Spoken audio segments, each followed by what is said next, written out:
చెప్పిన తర్వాత నెక్స్ట్ సోమవారం రోజు ఏమి అనుకున్నానంటే సోమవారం 2ంటికి 3ంటికి నేను పోతా అంటే అదే మా తమ్ముడు ఏం చేసాడు డైరెక్ట్ 10 వరకు నెక్కకుండా తోలు వచ్చినప్పుడు తర్వాత ఏమైందంటే నైట్నే వాళ్ళకు అందరికీ ఆయన ఏం చేసిండంటే నైట్లోనే వాళ్ళకు మందు అనేది అది మనకు తెలియదు ఏంటంటే ఓన్లీ లిఫ్ట్ అనగా ఏదో ఒకటి బిర్యానీలో తెచ్చి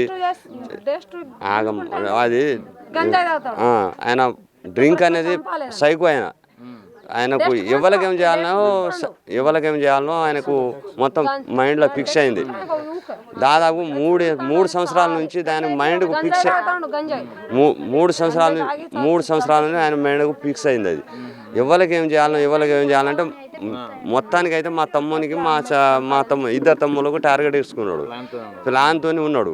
అయితే మా చెల్లె మా మోకాన్ని పెద్ద మనుషుల మోకాలను చూసి మొత్తానికి వీళ్ళకైంది అనే ఆలోచన మీద పెద్ద మనుషులు మాట వినాలని ఆలోచన దృష్టిలో పెట్టుకొని కాళ్ళ పడే వరకు మా అమ్మాయి ఏం చేసింది మా చెల్లె అంటే మీ మాట తీయనని ఆలోచన మీద పోయి నమ్మి పోయింది.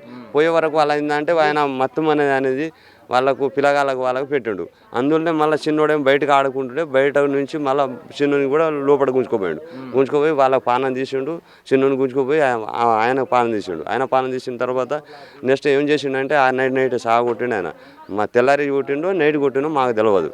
కొట్టే వరకు మా తమ్ముడు పోయిండు, నా కొడుకు పోయి చూసిండు ఆడ.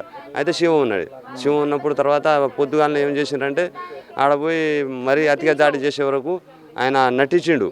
నేను బయటికి నేను ట్రైనింగ్కి పోయినా ఏదో పనికి పోయినా లేనని చెప్పిండు విషయంలో. పోయినప్పుడు అయితే సరే అనే ఆలోచన మీద నేను ఇది వాళ్ళు ఆయన ఇది అది అని చెప్పిండు. ఆయన ఏదో చెప్పిండు వాడు. ఆయన ప్రతి సైకో అన్నట్టు వాళ్ళకు ప్రతి శిక్ష ఆయన ఏంటంటే మాకు ఒకటే, అబ్బాయికైనా తల్లిదండ్రికైనా వాళ్ళకి అన్నకైనా ఆ అమ్మాయికైనా మా చెల్లెకు ఫస్ట్ సారి ప్రేమించి 3 నెలలు మా ఇంట్లో ఉన్నాడు.